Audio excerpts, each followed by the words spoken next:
Assalamualaikum warahmatullahi wabarakatuh. Bismillahirrahmanirrahim. Alhamdulillahirabbil alamin. Wassalatu wassalamu ala asyrafil anbiya wal mursalin sayyidina Muhammadin wa ala alihi wa sahbihi ajma'in, amma ba'd. Alhamdulillah, pemirsa sekalian, kita bertemu kembali.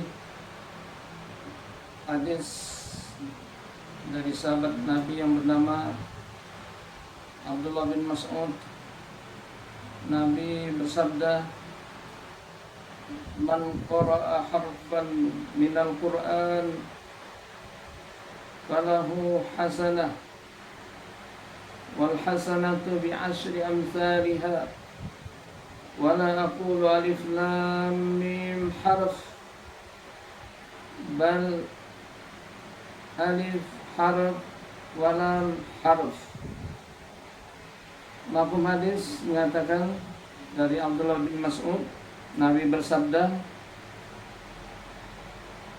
barang siapa yang membaca satu huruf dari Al-Quran, maka dia mendapatkan satu kebaikan, satu pahala. Kemudian pahala itu, kebaikan itu Allah lipat gandakan 10 kali. Saya tidak mengatakan alif lam mim itu satu huruf, tapi alif satu huruf, lam satu huruf, mim satu huruf.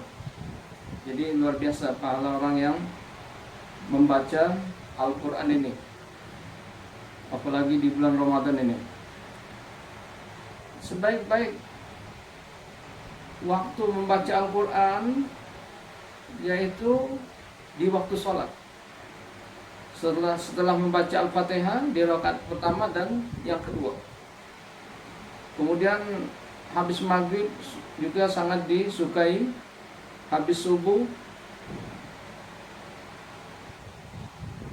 Yang jelas waktu malam hari,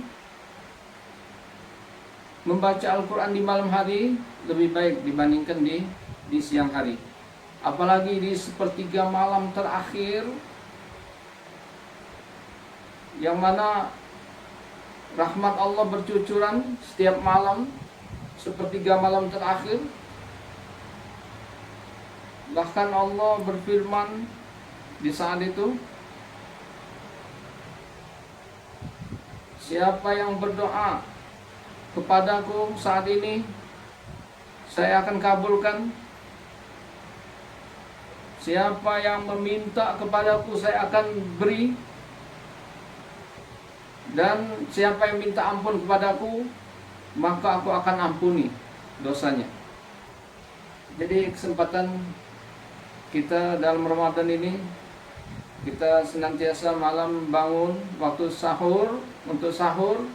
Jadi gunakan, manfaatkan waktu sahur ini bukan sekedar untuk sahur makan, tapi manfaatkan peluang yang sangat besar ini untuk membaca Al-Quran, berzikir maupun berdoa. Sebelum sahur, sempatkan baca Quran.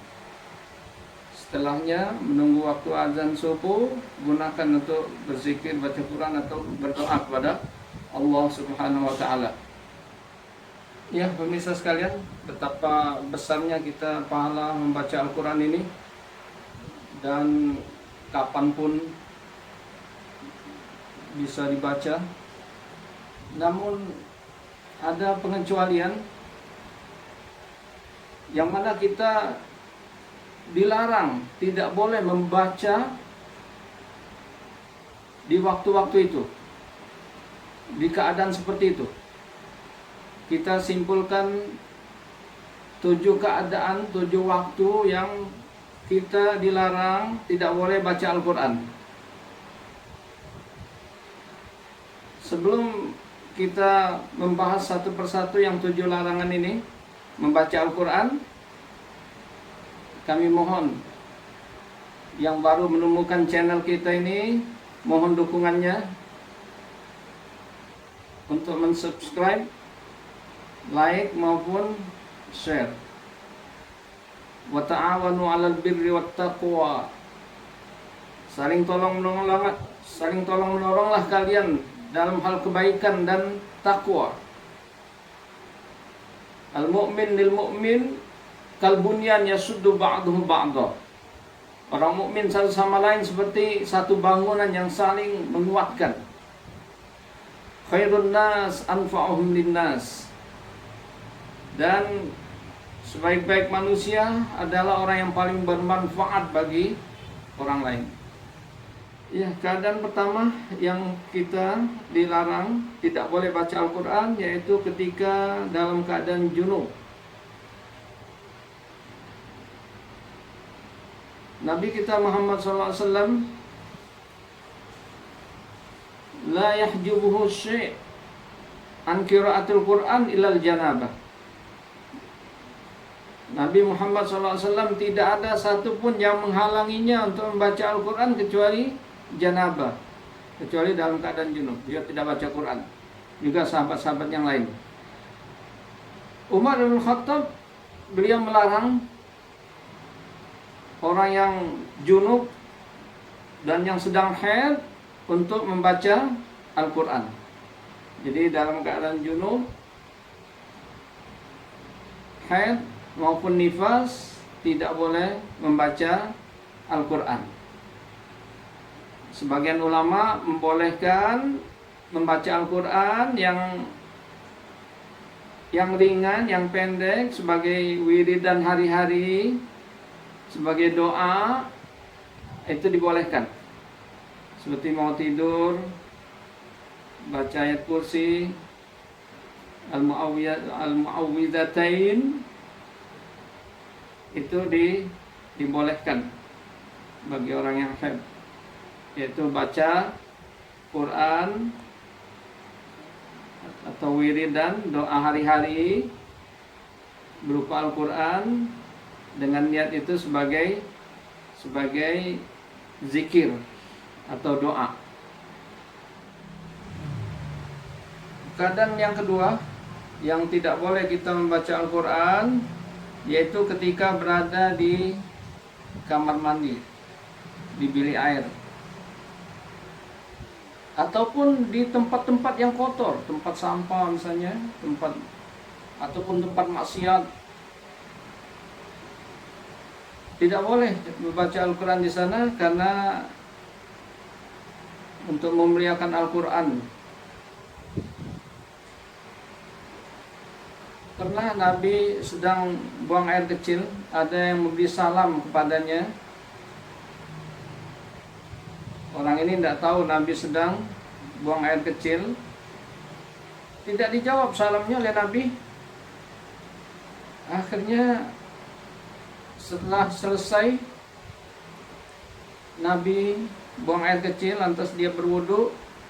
Dia cepat-cepat menemui orang yang memberi salam tadi, karena orang tadi dia merasa khawatir jangan-jangan ada sesuatu, Nabi marah sama dia sehingga salamnya tidak dijawab. Akhirnya Nabi cepat-cepat menemui dia.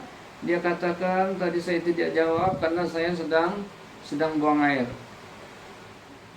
Yang ketiga, dilarang untuk baca Al-Quran yaitu di waktu rukuk dan sujud. Karena di waktu rukuk kita diperintahkan untuk mengagungkan, membesarkan Allah, sementara di waktu sujud suruh sungguh-sungguh berdoa. Nabi ketika akhir hayatnya, beliau sempat ketika sakit akan meninggal dunia, beliau sempat berkata, "Ala wa inni nuhitu an aqra al-Qur'an raki'an aw sajidan." Ketahuilah oleh kalian bahwa saya dilarang untuk baca Al-Quran ketika rukuk dan sujud. Di waktu rukuk hendaklah kalian besarkan Tuhan kalian, Allah SWT, sementara di waktu sujud hendaklah kalian sungguh-sungguh berdoa kepada Allah SWT, karena waktu sujud itulah doa lebih tepat, lebih layak untuk dikabulkan oleh Allah Subhanahu wa taala. Jadi kenapa kita dilarang baca Quran ketika sujud dan ketika rukuk, karena Al-Quran adalah zikir yang paling afdol, yang paling mulia. Sedangkan orang di dalam sholat, keadaan yang paling utama, paling mulia ketika orang sedang berdiri. Jadi Al-Quran dianjurkan dibaca ketika sedang berdiri, setelah membaca Al-Fatihah rakaat pertama dan yang kedua. Adapun rukuk dan sujud itu puncaknya seorang hamba merendahkan diri di hadapan Allah SWT. Jadi Quran yang begitu mulia tidak cocok, tidak layak untuk dibaca di waktu sujud. Ada yang membolehkan kalau itu berupa doa, Qurannya boleh dibaca ketika sujud. Yang keempat, tidak boleh membaca Al-Quran yaitu ketika kita jadi makmum dengan seorang imam yang mengeraskan bacaannya, seperti salat subuh, salat maghrib, salat isya, salat Jumat. Maka apabila imam mengeraskan bacaannya, kita mesti mendengarkan bacaan imam, tidak boleh membaca yang lain kecuali Al-Fatihah. Satu hari Nabi jadi imam, Nabi mengeraskan bacaannya, kemudian beliau mendengar ada di belakang sahabatnya yang membaca Al-Quran bersamaan dengan Nabi membaca Al-Quran. Setelah salam, Nabi bertanya, apakah ada di antara kalian membaca Al-Quran ketika saya membaca Al-Quran di waktu sholat tadi? Seorang menunjuk, saya ya Rasulullah. Akhirnya Nabi kata, jangan lakukan hal itu, jangan baca apa-apa kecuali Al-Fatihah. Adapun yang kelima, tidak boleh membaca Al-Quran yaitu ketika rasa bosan, rasa malas, tidak ada mood untuk baca Al-Quran, maka tidak boleh dia memaksakan membaca Al-Quran, karena